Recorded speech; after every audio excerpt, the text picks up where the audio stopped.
foreigner эзэмшигчдийн групп гэж Монголд байдаг. Яг foreigner эзэмшигчдийн групп байгаа. Тэгээд хаалт групп бол тэр бас яг эзэмшигчд нь ордог гэх юм уу те. Тэгээд энэ группийн аялалаа ер нь бол дөрвөн үйлдэлтэй бас тогтмол аялал, уулзалтууд янз бүрийн явдаг, хийдэг. За бидний хувьд бол бас яг төдийлөн тэр болонд нь явж чадчихаагүй өмнө нэг юм аялалд явж байгаагүй. Одоо өнөөдөр группийн аялалд явах гээд гараа явж ийн.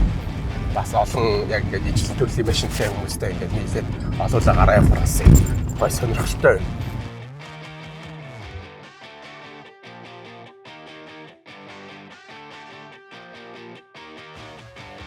За сайн байцгаана уу залуусаа.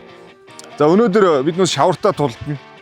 Тэгэхээр шавартаа тулдахын өмнө наан нэг хідүүлээ нэг бяцхан тий техникийн зөвлөгөөс нэг хоорондоо ярилцаа ингэ тохирч. Аюулгүй бас зааварчлаа гэсэн юм л та. За тэгэхээр ингэнэ хідүүлээ одоо шаварж явах гэж байна. Хамгийн ихний ажиллагаа бол юу гэхээр дугуйнуудынхаа хийг багасгаад яг шаварнд явахд зориулаад дугуйнуудынхаа хийг багасгая. Дээр нь одоо юу ос татлаг бүх ойр зургийн юмнуудаа бэлдээд гарт хамгийн ойр ах юмнуудаа тавиад салон дотроогоо дийл суул юмнуудаа одоо хөдөлгөөнгөө хэсэг рүү шахаж тавих ч юм уу те багажны хэсэг рүү гэж тавиад явна. За тэгээд цуваа орондын заагаа барай явна. Хэд бие биендээ ойртож явахгүй. Бас нөгөө шавар татлаг ашиглаж явах үед винч ашиглаж байгаа үед тороос харвах ч юм уу те татлаг харвах ийм хүмүүс байж болдшгүй учраас бүгдээрээ аюулгүй ажиллагаагаа сайн сахиад станцаа бүгдээрээ асаагаад хоорондоо нөгөө холбоотой явна. Цувааны ахлагч мөнхтрийн яриаг бүгдээрээ сонсоод тэгээ би болохоор Сувааны төгсгөлийг түгжиж авна.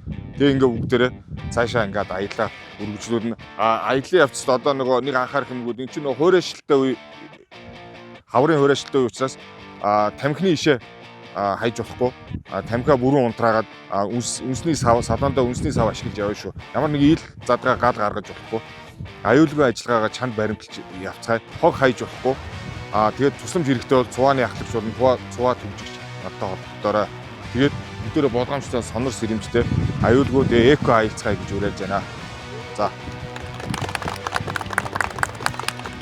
За одоо хэдүүлээ хад чулуу болон шавартай замаар явах учраас одоо дугуйгаа хийг жоохон багасгаж явдлыг арай зөөлөн болгож байна. За одоо тэгэхээр миний машины дугуйны хий яг одоогоор 30.5 PSI байна. Бид нар одоо яг замдаа тохируулаад хит харуулагчаар нэг 21-22 PSI болгоё. Одоо хэдүүлээ тохируулахдаа за би нэг 22 болгоё гэдэг PSI-г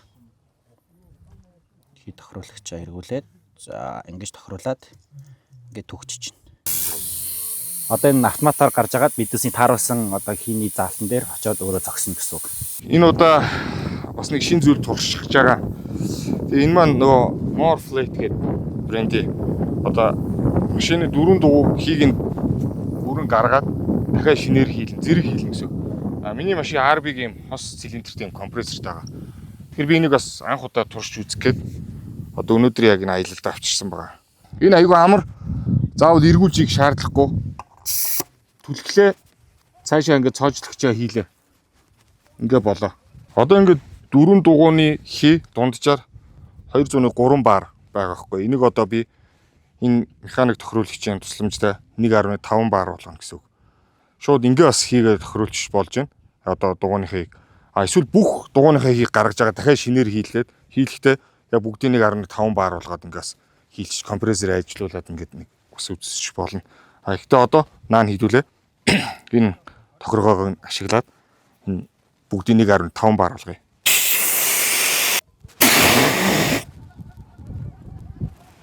За ингээд 1.5 болчихлоо.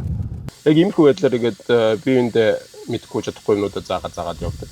Нэг группт бас ихтэй байхаар бас гоё байдаг тий.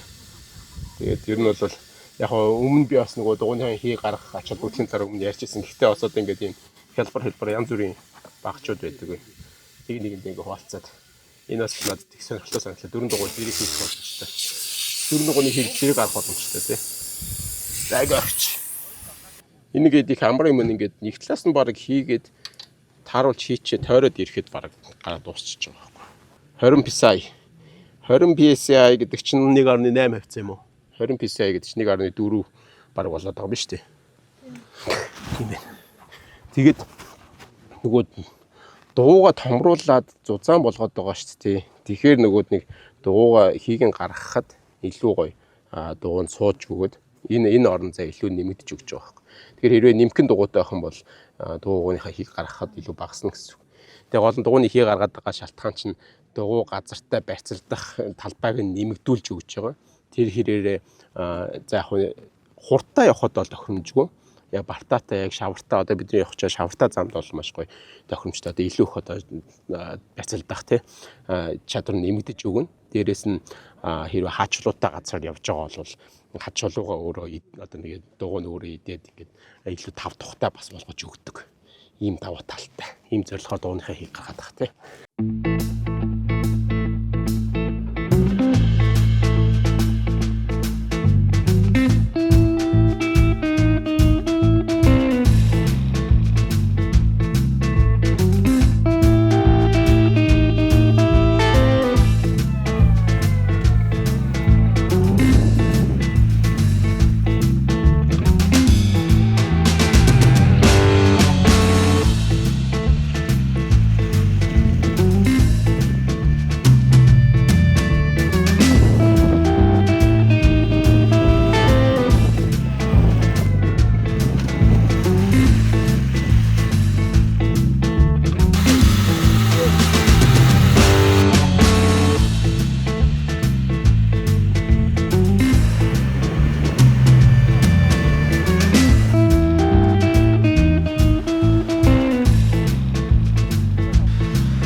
За энэ удаагийн Хорон нэрчтэй аялалаа хамжилтаа болоод ерөөхдөө дуусчин. Тэгээд шавар багтаа байлаа.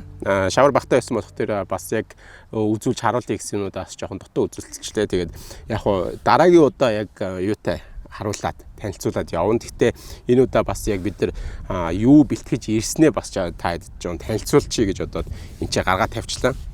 Өмнө бид нар нэлээд олон дугаарууд дээр датлага болон Snash Block гэдээ бас юмнуудын талаар ярьж ирсэн. Энэ системүүд дээр бас нэмэлт бас тэгээ сайжруулалтуудыг хийж ирсэн байгаа. Тэгээд эдний нэг нь юу вэ гэхээр за өмнө бид нар яг шавраас яаж гарах вэ гэдэг дугаар бэлтгэхдээ винч датлага ашиглахдаа энэ Snash Block-ыг яаж ашиглах уу гэж ярьж ирсэн тий. За тэгээд тэрнээс гадна бас энэ винч ринг байдаг юм а гэд яриад өнгөрсөн. Тэгээд тэрийгээ бас одоо энэ удаа олж авчирсан. Тэгээд энэ удаагийн аялал дээр ашигласангуу дараад нь яг энэ ашиглалтыг нь сайн харуулъя. За энэ болохоор Max Trax-ийн Winch Ring 120 гэдэг Winch-ний цагираг байгаа. Тэгээд энэ ашиглалтын талаар бол өмнө ярьжсэн болохоор бас гадарлаж байгаа. Яг нь Max Trax-ыг сонгосон шалтгаан бас бидний өмнө давцсан авч явахдаа ч гэсэн ярьжсэн. Тэгээд бас яг Австралийн брэнд дээрээс нь яг дэлхийд танигдчихсан бас найдвартай баталгаатай гэдэг үүднээс сонгож дахиад эдний юмнуудаас нэмж авсан байгаа. Жишээлбэл одоо яг энэ Winch Ring-ийн хувьд аваад үзэх юм бол энэ яг өөрийнх нь даацын хэмжээ нь одоо яг ажиллах горим нь 12500 кг-ийн даацсыг бол дааж ажилдаг. За энэс яг breaking strength нь бол бүр энэ хэд дахин углаа явцдаг. Дээр нь гол нь одоо яг Winch Ring болгоно жишээлбэл одоо яг өөрийн гэсэн serial costтэй байдаг те хэрвээ ямар нэгэн алдаа дутагдал гарах юм бол энэгээр нь хөөгд олох боломжтой гэдэг ч юм уу. За Winch Ring-ийн хувьд бол ийм байна. За тэгээд бид нар өмнөх аялалтаа бид нар Max Trax-ийн MK2 гэдэг шаврын давцсан авч явдаг байсан. Хоёрхан давцантай явахаар бас заримдаа дутагдaltaй байна гэд ер нь бол нэмнэ гэдэг төлөвлөгөөгөө бол өмнө тайлбар хуваалцажсэн. Тэгээд энэ удаа бид нар нэмээд 2-ыг авсан. Тэгээд 2-ыг авахдаа энэ Max Trax-ийн Extreme гэдэг бас хөлбөр нь байдаг. Яг хэмжээний хувьд бол MK2-тойгоо адилхан. Гэхдээ энэ Extreme хөлбөрийн хувьд болохоор энэ шүднүүд нь бүгд төмөр болоод энийг бас солих боломжтой болсон. Дотроо бас сайжруулсан гантай байдаг ийм шаврын давцангаар бас нэмээд нэгсэнтэй одоо ингээд 4 давцантай болсон гэсэн. Тэгэхээр яг хэрвээ ганцаахнаа ялангуяа явж байгаа үед те нэг газар суусан бол 4 дугуунд нь дөрүүлэнд нь хийгээд гарах боломжийг нэмэгдүүлж байгаа. Дээрээс нь энэ нөгөө экстрим хөлбөр нь шүднүүдийнх нь чанар сайжрахаас гадна солих боломжтой. Тэгээд өөрийнх нь даацсан ч гэсэн илүү нэмэгдэж өгсөн. Тэгэхээр энийг бас гүүр байдлаар ашиглах тохиолдлууд гарна. За тийм байгаа. За тэгээд датлагын хувьд бол бид нар бас өмнө хэд удаа яриад өнгөрчээсэн. Тэгээд манай датлага бол нэлээд муутчихсан. За тэгээд энэ ч багтаа snatch strap гэж явдаг ч тийм угсрагч татлага. За угсрагч татлагын бас сайжруулсан хөлбөр нь болохоор энэ нөгөө юу байгаа? Kinetic rope гэж байгаа. Тэгээ kinetic rope нь ямар учиртай бэ гэхээр ерөөхдөө энэтэй ижил зарчмаар ажиллана, суналттай татлага гэсэн үг тийм. Snatch strap-ийн хувьд болохоор угсрагч татлага тэгээ тэр дундаа суналтын хувь нь 15-аас 20% суналттай гэж үздэг. За kinetic rope-ийн хувьд болохоор 30% суналттай байдаг. Тэрнгээрээ давуу талтай. Дээрээс нь өөрийнх нь нөгөө ашиглалтын одоо хувь хэмжээ нь илүү олон удаан хугацаанд дахин ашиглахад илүү ашиглалт сайтай байдаг гэдгээр kinetic rope-ийн хувьд бол одоо kinetic os гэсэн үг тийм. Энийний хувьд ялгардаг. Тэгэхээр бид нар бас яг энэ Max Trax-ийн kinetic rope-уудаар бас өөрсдийнхөө recovery kit-тэй бас баяжуулж өгсөн. Тэгээд яг одоогор бол яг ашиглаж энэ удаагийн аялалтаар бол ашигласан. Дараад нь яг ашиглалтыг нь яаж явдгийг нь зааж өгнө. Тэгээд ерөн зүгээр датлага авахтаа анхаарах хэрэгтэй юм нь юу гэдэг вэ гэхээр яг энэ өмнө бид нар бас хэлжсэн яг ийм даац болон ашиглалтынх нь юуг нь зааж өгсөн стандарт горимтой юмыг сайн харж авах хэрэгтэй. Үгүй бол энэ чинь нөгөө ихтэй баталгаажаагүй гэсэн үг тийм. Одоо жишээд Max Trax бол энэ бүх бүтээгдэхүүнүүдэд маш олон туршилтаар баталгаажуулж ийж одоо худалдаанд гаргадаг гэх зэрэгтэй. Тийм учраас одоо томоохон брэндүүдийг сонгоход илүү сэтгэлд амар байдаг гэх юм. За тэгээд мэдээж хэрэг soft jacket бол маш хэрэгтэй. Тэгээд soft jacket-аас нэмээд дахиад нэг авсан. Тэгээд энэ дээр бас нэг Max Trax-ийн бас нэг гоё санагдсан юм юу гэхээр энэ болохоор Max Trax-ийн Cork Shackle гэж байгаа. Энэ маш өндөр даацтай. Жишээлбэл энэ бол 14,000 кг гээд 14 тонны даац дээр одоо тасрах тийм даацтай гэсэн. Тэнгууд энэ болохоор Fuse Shackle гэж байгаа. Энэ болохоор 7,000 кг буюу 7 тонны даацтай тасрах ийм арай зөөлөн юм юу гэсэн. Гэхдээ fuse гэдэг нь өөр ямар ч систем байх нь гал хангалагч гэдэг шиг тийм. Яг датлагын систем дээр энийг дунд нь ашиглаад ямар зориултаар ашиглах вэ гэхээр датлагын одоо яг тэр системийн хамгийн тасрахад хамгийн ихэнд тасрах цэг болгож ашиглана гэсэн. Энэ цэг бол тасрахгүй. Тэгэхээр энэ цэг бол тасарна гэсэн үг. Тэгэхээр 7,000 кг ч ер нь хангалттай хэдийч бусад системээс өмнө төрүүлж тасрах гэдэг нь өөрийнхөө аюулгүй байдлыг тодорхойлоод одоо жишээлбэл өмнө бид нар ярьжсэн Winch-ийг өөр дээрээ ирүүлж татахтаа яг өөрийнх нь цэг дээр энийг тавих юм бол хэрвээ тасарсан тохиолдолд нөгөө тийшээ шийднэ гэдэг ч юм уу. За тэрийг дараад нь өөр дугаарууд дээр бас яг тайлбарлаад харуулад явнаа. Энэ дээр нэг юм зүгээр таадаг нэг сонирхуулах гад нэг авчирсан нэг юм харуулчих. Тэгээд энэ юу вэ гэхээр чирэгч бурхов гэж ярьдаг те монголчууд. За тэгээд энийг бол хизээч оффроуд recovery бити ашиглаж байгаарай. За мөн машиныхаа уурд бас би удахгүй харуулъя. Чирэгч дэгээ ашиглах зорилттой юм суйрлуулсан байгаа. Тэгээд ягаад гэвэл нөгөө яг угзаж татж байгаа тохиолдлууд маш их аюултай байдаг. Тэгэхээр тэр аюулууд юунаас үүсдэг вэ гэхээр буруу ашиглалт, буруу одоо багчуудыг ашигласаас болдог. За энийг бол монголчуудын машин маш их харагддаг. Тэгээд тэр бүр чиргүүлж hirдэг үг нь мэддэхгүй гэлцсэн юмнууд зөндөө явдаг тий. Тэгэхдээ энэний чинь зориулт нь зөвхөн чиргүүл зориулдаг учраас одоо жишээл энэ ингээд хоосон байж тээ онгорхоо. Тэгэхээр энэ маань амархан тасардаг, угзаж татж байгаа тохиолдолд маш их аюултай. Яг энэ төв боол гэж яриад байгаа энэ шидэгдэж хүний аминд хүрсэн тохиолдлууд цөөнгүй байдаг. Тэгэхээр ийм юм байвал та бүхэн машиндаа битгий энэнгээр оффроуд recovery буюу те шавар уснаас гарахад угзаж татахад битгий ашиглаарай. Тэрний оронд борховн дээрээ яг адилхан суурьтай ийм юм суурлуулад ашиглая гэдэг өмнө би бас харуулж ирсэн тий. Одоо энэ ч хэлбэл битүү байгаад байгаа. Энэ өөрийнх нь даац нь бас илүү өндөр байдаг. Энэ бол ямар ч тийм оффроуд recovery-гийн даац хангадгүй юм байдгийг шүү гэдгийг бас энэ дугаарт онцлоод хэлье. Тэгээд ерөөдөө дараагийн өөр шавартай бас нэг дуршилтын дугаарууд дээр энэ багчуудаа ашиглалтыг нь харуулна. Тэр үед бас яг дахиад тайлбарлаад явъя. Тэгээд урд бас машин дээрээ суурлуулсан бас нэг юм та бүхэнд харуулъя. За машин дээр бас нэг нэмсэн юм нь юу гэхээр энэ чирэгч дэгээ гэж нэрлэдэг байгаа. Энэ яг off-road recovery энэ point recovery point гэж нэрлэдэг бас энийг хийж өгсөн. Энийг ямар ч та хийлгсэн бэ гэхээр ялангуяа бид хэлээд байгаа шүү дээ хамгийн их аюултай хэсэг бол машиныг угзаж татаач шавраас юм уу ямар нэгэн байдлаас гаргахад тэнд аюулууд гардаг. За тэгвэл энд байдаг цэг бол энэ гагнаасаараа саалах аюултай. За энд байдаг цэг бол энэ бол ерөөсөө бас яг угзаж татахад зориултгүй. Энэ бол машиныг tie down буюу яг тээвэрлэлтийн үед доош нь дарж бэхлэхэд зориулагдсан дэгээ байдаг.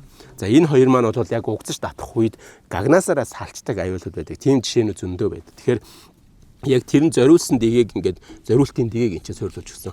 За энэ бол ингээд хоёр талд нь хосоор нь суйрлуулж байгаа. За нэг дэгээ нь бол өөрөө 4 тонны даацаар одоо ажлынхан горим working load limit нь тий breaking circuit нь тэрнээсээ нэмэгдээд явна гэсэн үг. За яг ажлын горим 4 тонны даацтай нөгөө талд айтах 4 тонн. За тэгээд энийг бас ашиглалтын хувьд хоёулын хооронд нь холбож ашиглах боломжтой. Тэгхийн бол энэ маань даац нь 8 тонн болоод жиглээд явах боломжтой гэсэн үг. За тэгээд энийг дараа нь ашиглалтаар харуулна. Энийг хаанаас авсан бэ гэхээр Patriot 4-ийн үрчтөрөөгөөд дэлгүр байдаг. За бид нар түрүүний ярьсан recovery point буюу те чирэгч дэгээг суйрлуулах гад энэ Patriot 4-ийн үрчтөр accessories гэдэг дэлгүүр дээр ирчихсэн байна. Эднийх болох дээр за ер нь яг оффроуд тоноглолтой холбоотой төрөл бүрийн бараа борлуулдаг. Тэр дундаа миний Монголоос бас хайгаад олохгүй байсан. Би бол яг эндээс л ганц олсон юм нь юу вэ гэхээр яг түрүүний ярьж байгаа энэ recovery point чирэгч дэгээ. Тэгэхээр энэ маань ямар учиртай юм бэ гэхээр за энийг бол шууд нөгөө машиныхаа үндсэн арам дээр боо. Тэгээд Toyota-гийн машин дээр ялангуяа нэг дутагдaltaй байдаг юм нь юу вэ гэхээр яг юм off-road recovery хийхэд зориулсан яг юм recovery point-ууд байдаггүй.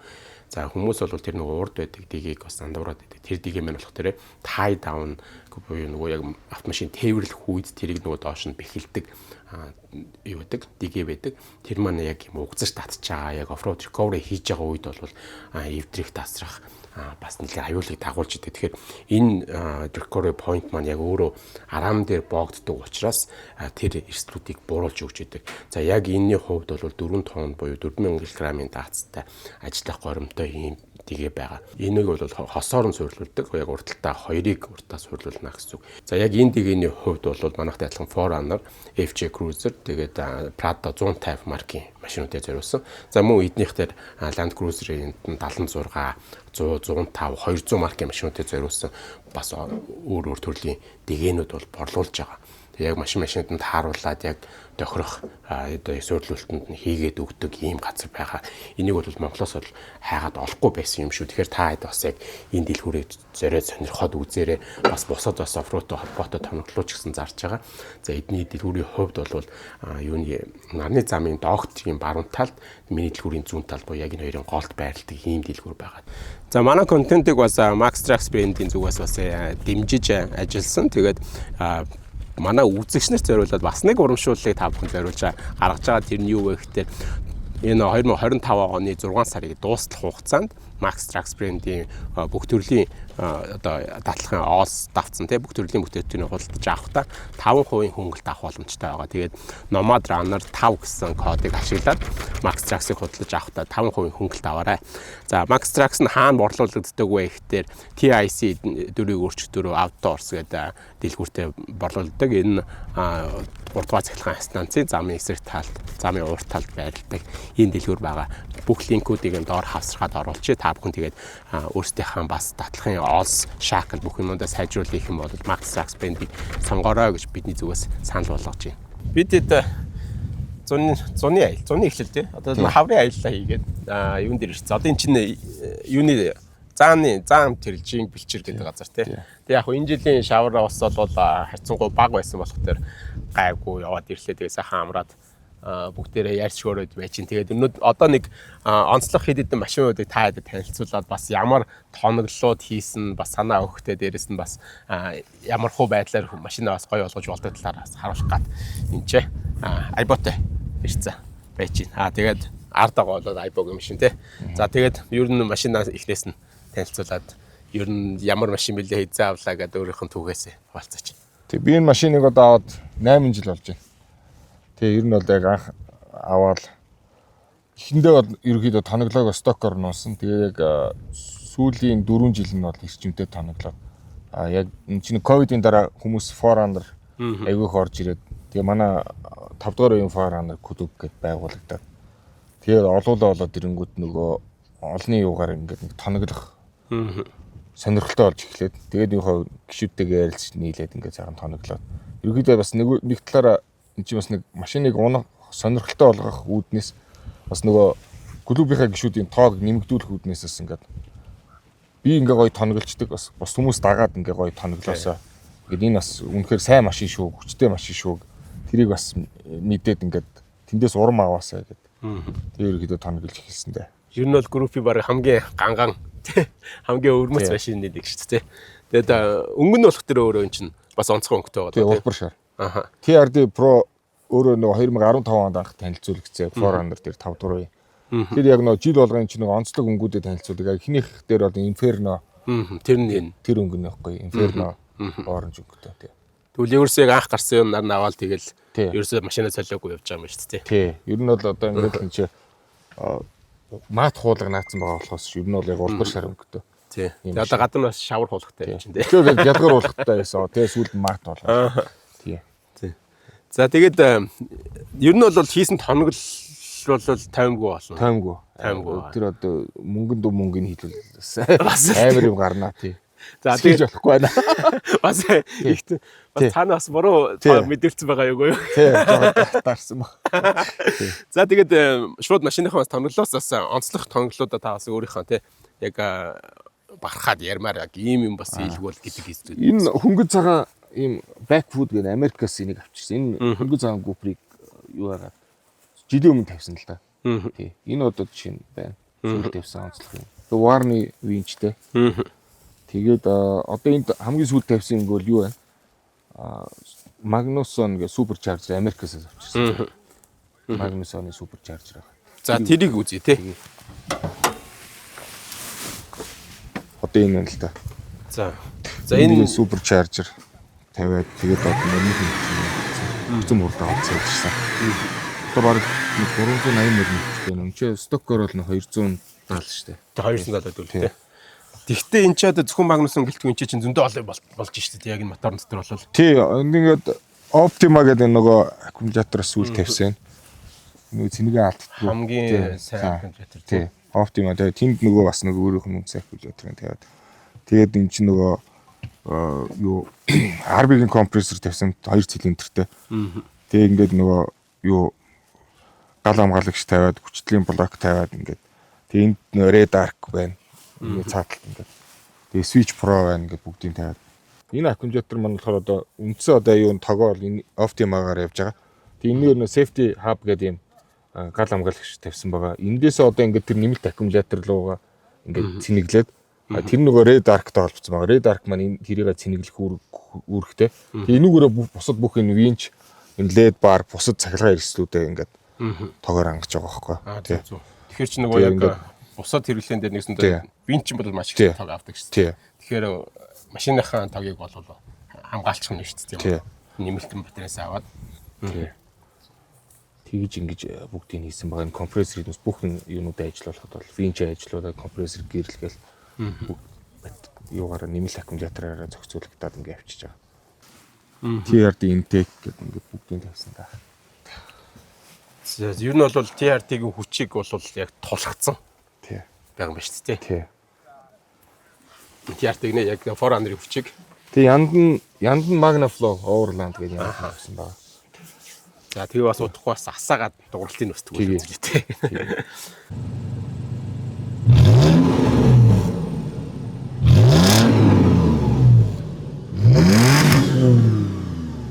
За тэгээд явах хэдэн талаас нь. Явах хэдэн ангид болохоор King-ийн амаржин хүрч тавьсан нөгөө 2.5 инчийн тохируулгатай.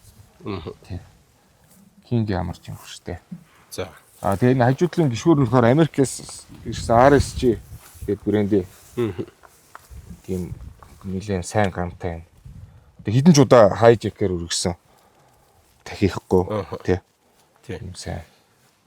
Тэгэхээр нөгөө хүмүүсийн бас нэг одоо нөгөө андуураад идэг юм байдаг шүү дээ. Энэ ч нөгөө нэг зөвхөн нөгөө гişүүр биш те. Lock slider дээрээс нь юу болоод байгаа шүү дээ. Тэгээ хамгаалт болоо тэгээд хайжак бас ашиглах нь шүү дээ. Тий. Бас тэр талаас нь бас нэр харж байгаагүй биш үү. Хайжак ашиглах талаас нь. За обод дууны. Обод нь болохоор энэ юу байгаа. Black Rhino-гийн Guide гэдэг хасах 38-тай юм обод байгаа. Нилээн гадагшилсан тий. 9G-тэй. Тий. Тэгээ Maxis Razer M-тэй. Энэ бол айгүй сайн дуу. Одоо 3 жил тавьж байна да. 285/17. Одоо та юугаа дуугаа бас томруулна гэж хэлв. Тий. 315/17 тий. Дахиад Maxis уу? Тий. Maxis-ийг яг бол зөөлөн дуу багтаа. Тэгэд мэдээж туулах чадвар. За. Тэгээд би нэр бас нэг асууя гэдсэн тэр ачаа. Ачаа энэ нөгөө Бахарак ачаа Америк ачааг энэ өөртөө наах ирсэн. Тэр нэмж шатыг авч тавьсан. Энэ бүх LED баарууд болохоор Баха дизайны. Одоо миний DH Light, уртлын нөгөө грилний LED, энэ дээд LED, тэгээ арын ухрахын LED бас бүгд Баха дизайны. Баха дизайн.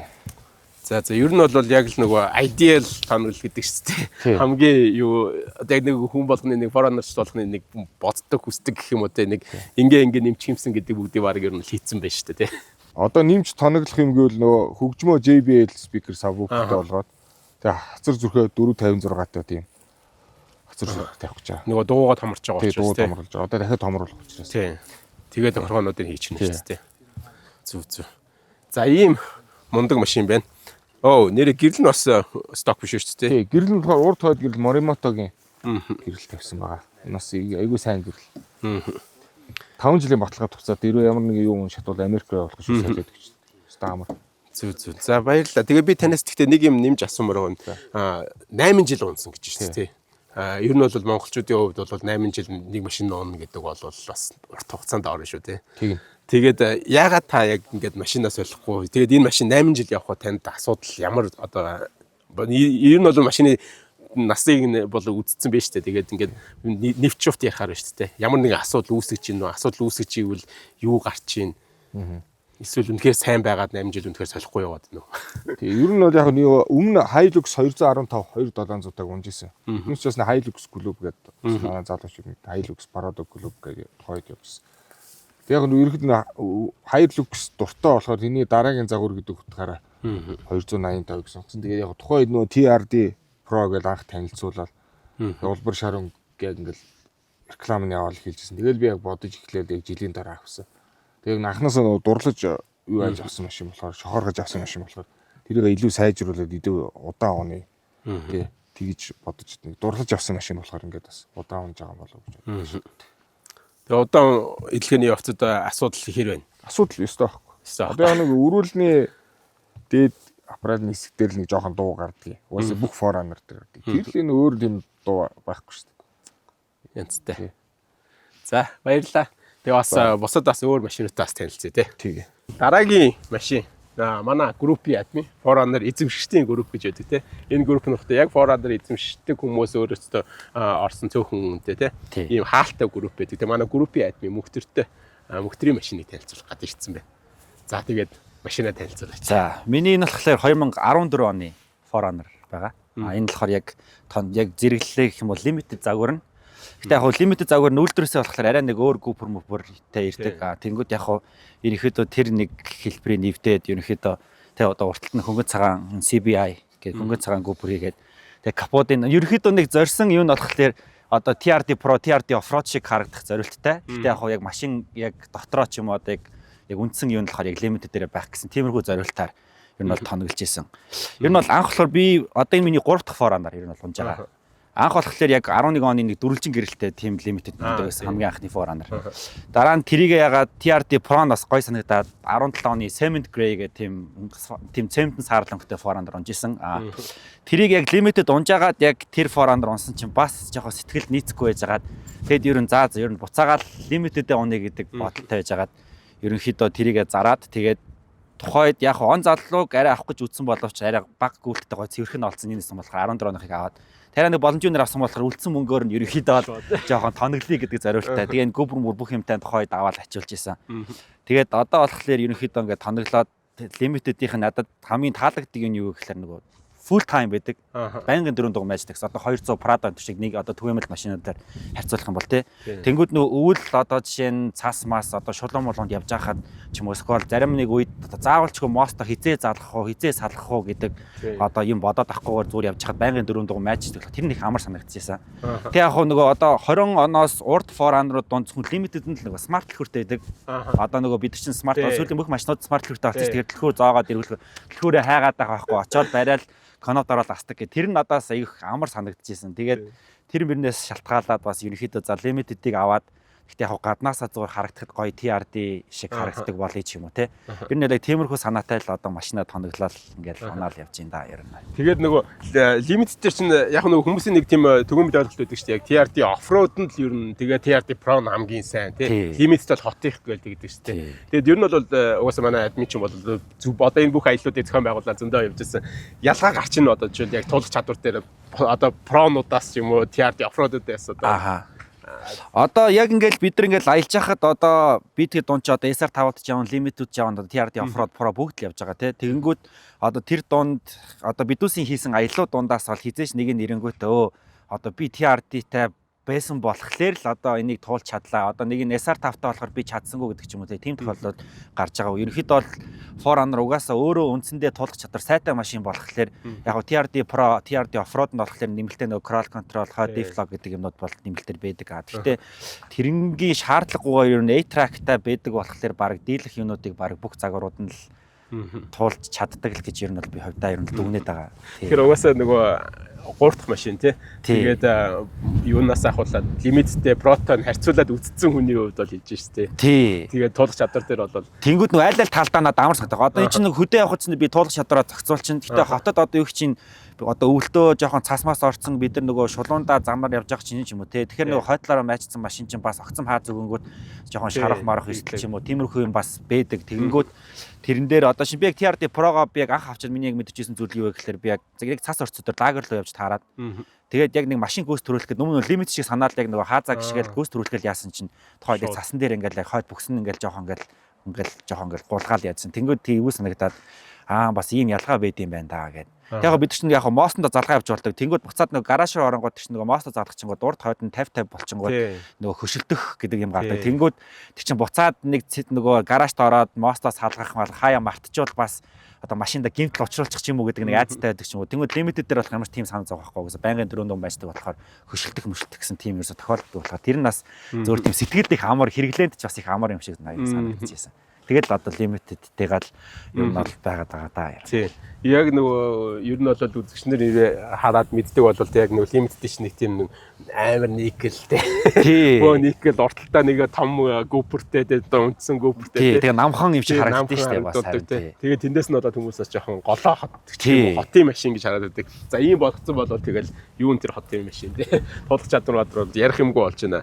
За тэгээд өөр тоноглолын хувь бас тоноглолын бас гэх юм бол яг одоо гэрлнүүдийн хувьд болохоор бүгд бааха дизайны гэрлүүд байгаа. Энэ болохоор одоо бааха дизайн Onyx 6, тэр нь Onyx 6 яг хаа тэдүүс нь болохоор зүгээр Digilite-а хэрэгэлсэн. Яг урд хойдолтой Morimoto-гийн гэрлүүдтэй. Тэгээд Warren Winch-тэй. Тэгээд Maxis-ийн Razer MT гэсэн 285/7017-гийн дугуйтай. Тэгээд Obod-ийн хувьд болохоор Stealth Custom Series гэдэг брендийн 17 инчийн 9GG-тэй хасах 38 offset-тэй. Тим Obod-тай байгаа. Ерөнхийдөө жоохон гадагшаага суулт өгөнгүүт жоохон ер нь бол машины дугуй илүү гараад ирэхээр бас гоё илүү тийм гоё илүү сүртэй харагддаг юм шиг санагдаад ер нь бол яг тэгж тоногсон. Тэгээд өөр ч одоо нэг төрдөд авах юм байхгүй. Одоо тэгээд дээдэлтэй ачаа гэх юм бол бас Gobi гэдэг тийм бас Америкийн бас брендийн ачаа шаттай байгаа. Энэ бас гоё ачаа санагдаад. Тий, надад болохоор их загвар нэг таалагддаг тий. Тэгээ бас хэрэглээний хувьд тэр бас нөгөө ер нь бол нөгөө хашлахтай болохоор бас юм дунд нь хийгээд тулгаад ачихад бас ямар юм санагдаад байдаг. Нөгөө яг давцсан ачаа чинь болохоор юм тавиа заавалчгүй бэхлэхгүй бол нөгөө ингээд юутай байдаг гэдэг үднээс янгоо хашлахтай бас ачаа таалагдаад илүү юу байсан. Тэг яг нэг ганц гой дурдах юм би эндээ их дуртай. Одоо яг энэ яг Airbnb-ийн Safari. Гэхдээ энэ болохоор толгой нь арай өөр. Энэ болохоор дотроо юм нэг систем байлээ. Тэмүүтэ дараа нь ингээ харуулвал энэ чинь ингээ юм нүхтэй. Тэгэхээр одоо юу чинь бид нар одоо жишээ нь хөдөө гадаа цуваагаараа ч юм уу найзуудтайгаа явж ангууд шороо мороо гингүүт чинь шороо их босох үед одоо эн чинь нөгөө шороог шууд сорж аваад одоо нэгс мотор руугаа оруулдаг гэх юм уу. Тэгтээ яг мэдээж шүүлтүр байгаа л та. Энэ болохоор яадаг вэ гэхээр одоо моторын эргэлтээр энэ одоо нөгөө дотор нэг синс иргэдэг одоо нөгөө салхиар. Тэнгүү тэр синс нь эргэнгүүтээ энэ хажуудлын нүхээрээ нэгсэн одоо нөгөө шороо тоос ямар нэг илүүд химиг ингэж энэгээрээ хайж өгдөг гэдгээрээ бас арай тийм давуу талтай. Тэгээд ерөнхийдөө энэ нөгөө яг ийм толгоонууд нөгөө экскаваторд аявих байдаг юм билэ. Нөгөө зориулт нэгдүүлсэн нөгөө шороо тоостой нүрчинд байдаг болохоор нэгсэн доо нөгөө мотор руугаа тоос оруулахгүй гэдэг юутай. Тэгээд энэ толгойг бас тосон цагч явуулсан. Энэ надад бас их гоё юм шиг санагддаг. Ер нь бол бас машина хамгаалж байгаа бас нэг зүйл юм болоо гэж бодсон тий. Нэрээсээ бодож байгаагүй юм шүү. Тий. За. За ийм мундаг машин байна. За тэгээ бас дараад нь дахиад нэг өөр төрлийн машин үзүүлдэг. Хүлээж байна. За баярлалаа мөсөө. За одоо манай аяллаа хамгийн залуу гэж энэ аяллаа хамгийн залуу гэж Буйна тий. Буйна ингээд машинтаа танилцуулах гад ирсэн байна. Энэ дунд байгаа бараг хамгийн өндөр хамгийн зэгзгэр машинуудын нэг нь тий. Тэгээд машинаас танилцуулаа. Үндсэн машин маань болох тэр өөрөө SR5 тий. 13 оны загвар. Зөв. Тэгвэл ер нь бол 13 оны загвар чинь ер нь нүүр мөрн бүхэн нүүр фэшлифт хийсэн гэсэн. Тийм байна тий. Бүх юугаар нисэн байна. Тэгээд танаас нөгөө аялагч гэ бас клуб байдаг тий. Аялагч клубийнхэн ч бол зөндөө аялж байгаа юм. Тий. Чи одоо хизэнээс эхэлж аяллаа хэр удаа аялж байна? Би ч хамгийн анхны аялал нь энэ машиныг дүнгэж авчаад тэгэхээр 22 оны 100 гүнжин сүм рүү явжсэн. Тэрнээс хойш лив төгөлцсөн. За. Одоо тэгвэл Монголыг ер нь дуусгаж байна. Ер нь бараг л дууссан да. Говьруу л явж үзег. Тийм үү. Зөв. За одоо тэгвэл хоёул машинаас юуг нь яриад яа. Одоо энэ донд хамгийн зэгзэг хамгийн өндөр машин байгаад байгаа шүү дээ. Тэрэн дээр нь тэр талаас нь одоо яг яаж энэ машины өндөрлөө юу болов? 4 санжийн body liftтэй. Aramco 2-ын дунд хийдэг юм ясны төлөвтэй. Тэгээд RP-ийн Ultimate гэдэг дамжинтай.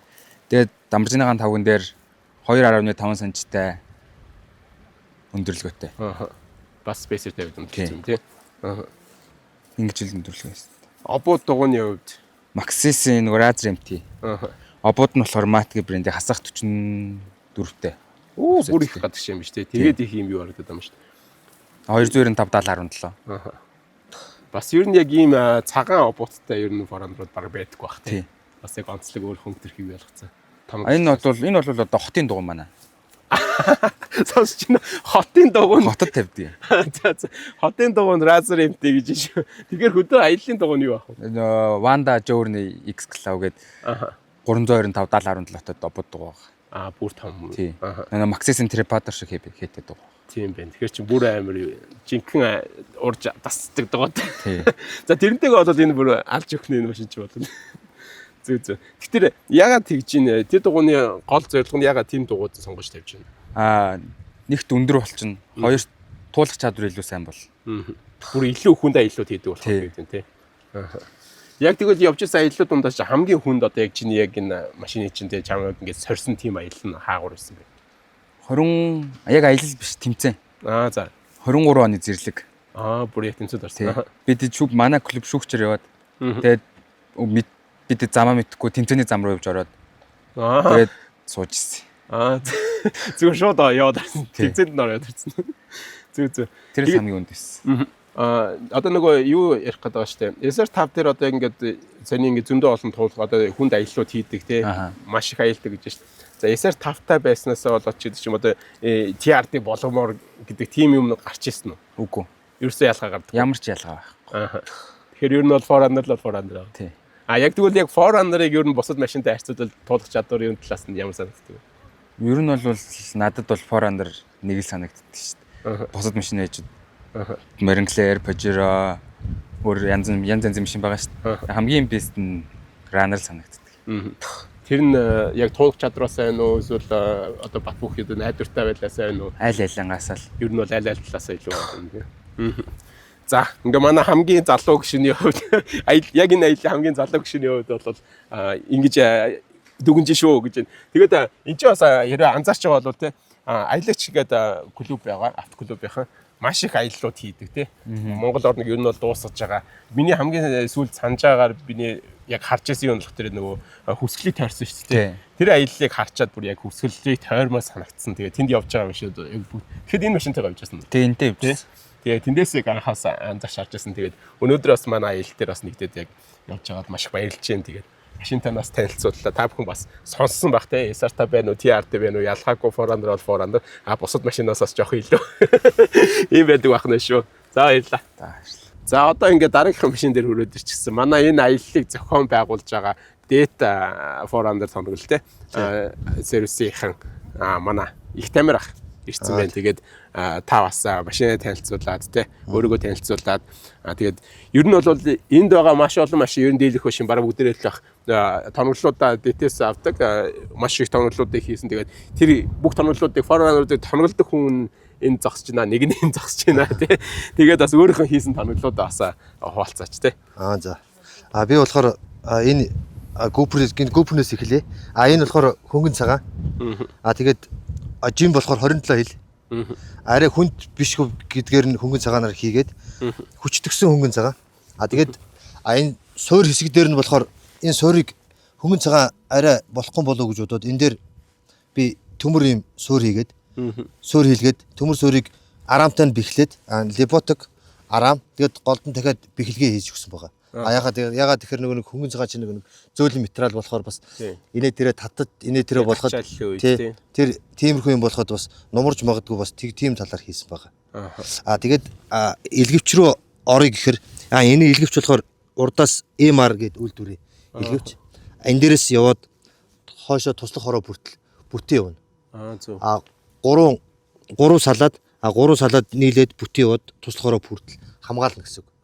Тэгэхээр энэ хэсэг нь болох тэр GoPro нь өөр. Энэ хэсэг болохоор GoPro хэсэг. GoPro яваад тэгээд доошоо илүүч рүү нийлж байгаа юм тий. Ер нь бол баг зайгүй нийлээ явчихж байгаа юм биш үү? Тий, зайгүй нийлээ явчихж байгаа гэсэн. Туслах хороо бүртэл одоо ингэ бүтэн нийлээ явчихж байгаа гэсэн. За, ободгоо. Ободгоо болохоор энэ KMC-ийн хасах 38.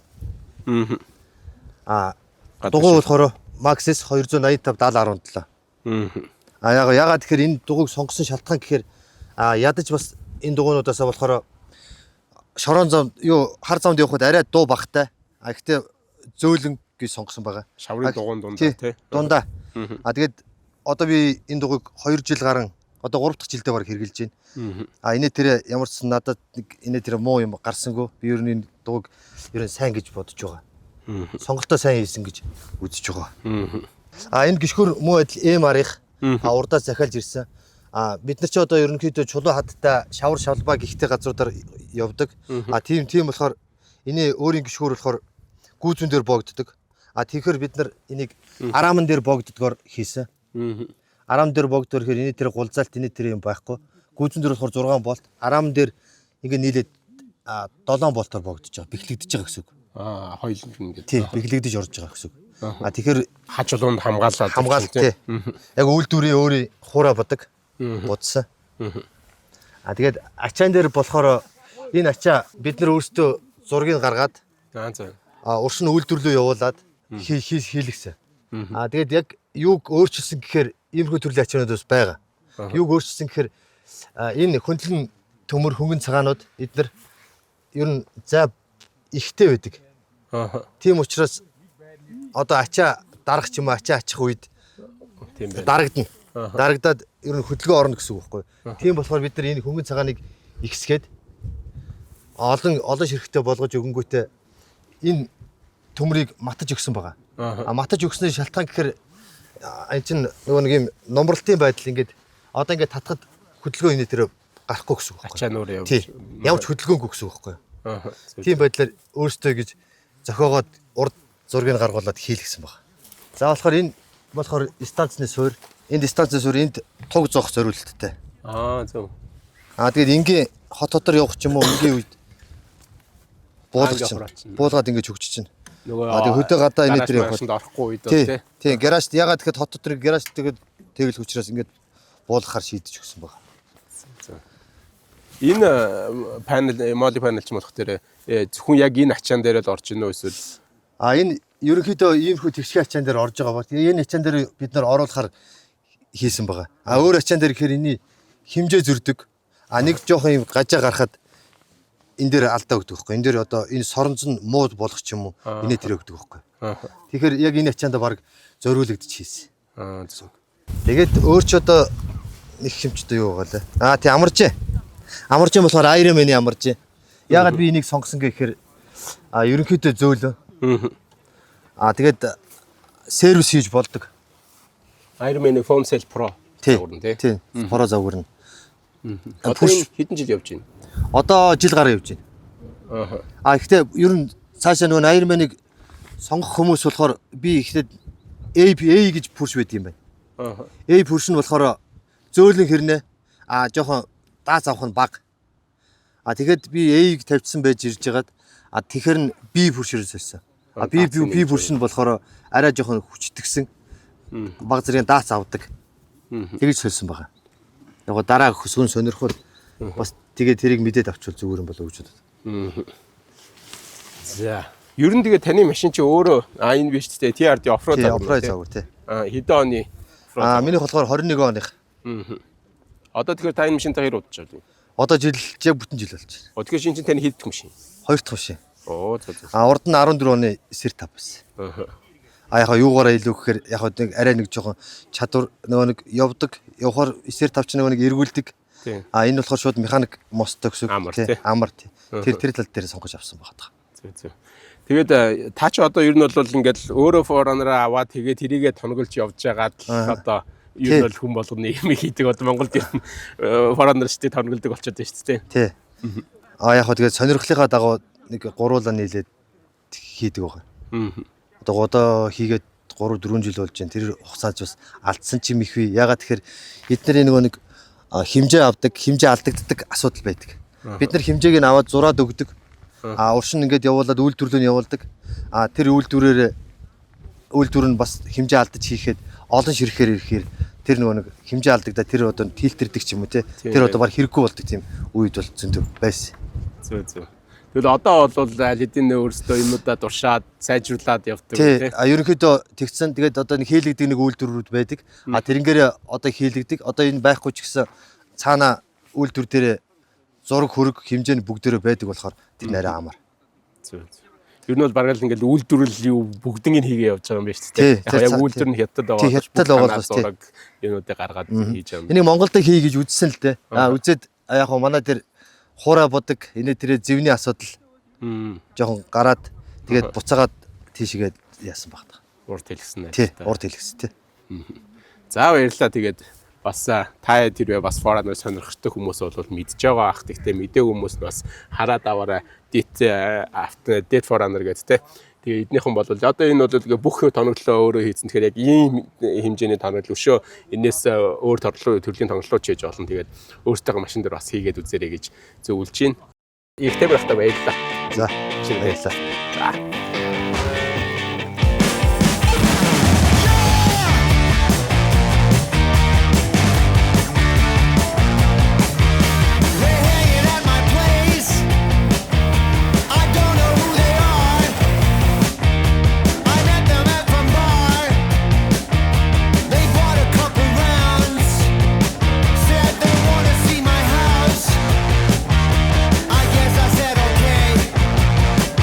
It's a drag.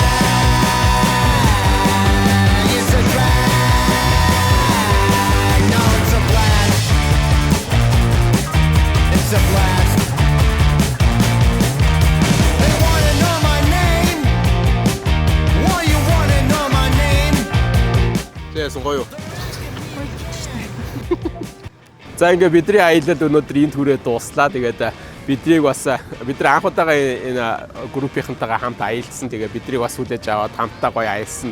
Бүгдээнд нь баярлалаа гэж хэлмээр байна. Тэгээд группийнхаа админ мөхтөртөө маш их баярлалаа. Тэгээд бас Date Foreign-ыг бас хамт олондоо маш баярлалаа. Тэгээд та бүгд тэр Foreign-ыг сонирхож байгаа бол за Foreign-оор гэлтгүү те оффроуд машин сонирхдаг хүмүүсээ бас Date Foreign-ыг бас ороод үзээрэй. Тэдний бас тоногдлуудыг сонирхороо өнөөдрийнхэн бас дугаар дээр бас ярьсан тоногдлуудыг бас харуулсан те тэднэртэй адилхан бас өөрсдийнхөө машины тоногдлыг гэж бодож ивэл сонирхоод үзээрэй гэж хэлмээр байна. Тэгээд өнөөдөр цөмөрөө хамт явсан залуучуудтай бүгдэнд нь баярлалаа гэж хэлмээр байна.